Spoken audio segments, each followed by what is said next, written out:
Ask anyone from another country who is a fine seafood lover and they're going to tell you that Australia's finest export is the western spiny rock lobster.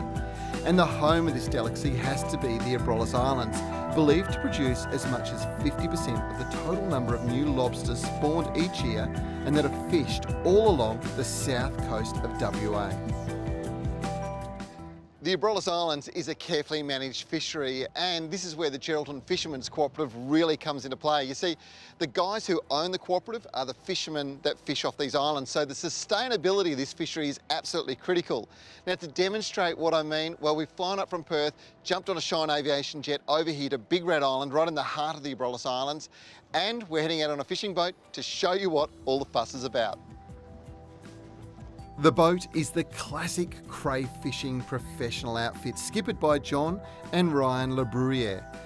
The guys are the classic cray fishermen. They've lived and breathed it. And from the jetty, it's only a 15-minute trip to their secret spot. Well, so they say. Now, where they have their pots today is set in a prime location for catching a bounty of fresh WA rock lobster. Well, mate, this is quite amazing for a bloke from the city to come out and experience the life of fishermen.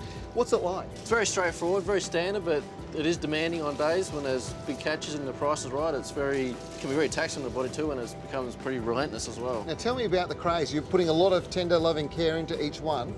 First things, you're measuring them, aren't you? For size, yes. Yeah. Make sure his leg, this one's clear because he's nice and big. He's a ripper. Leg loss and whisker length. So once you've measured them up, I noticed they're going into the tank.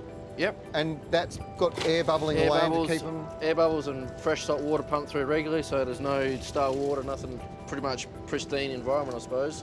Conservation is a key pillar to the Geraldton Fishermen's Co-op's practices. All measures are taken into account to maintain the environment and maintain stocks for future generations. The GFC were also the first fishery to achieve the Marine Stewardship Council's accreditation. So John, there's so much goes into this that people wouldn't see. These pots with all the crays in, they're specially designed obviously to get crays into them, but you're doing a lot for the environment along the way, aren't you?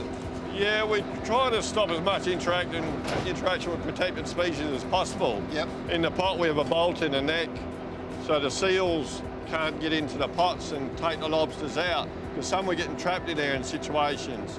The rope off the float goes straight down. It's not sort of dangling across the top of the water, and that's all designed, isn't it? Yeah, it's another interaction thing. At this time of the year, there's a lot of whales getting around, and we want as least amount of rope as possible in the water column where they're swimming. Yep. So we're using half our rope is leaded rope. Yeah. And there's the lead strain and the 3 lead strains. So that rope is quite heavy. It's really heavy, yeah. So that sinks down from the top, and then this bit lays on the bottom. It's really clever. After a hard day on the old briny with such a good bunch of blokes, it's time to get this boatload full of lobster back to shore and into the kitchens of some of the world's top restaurants. To ensure this, the catch is held under deck in live holding containers, the perfect way to maintain top quality crayfish. Well, how's that for an insight into a day in the life of a West Australian Western rock lobster fisherman?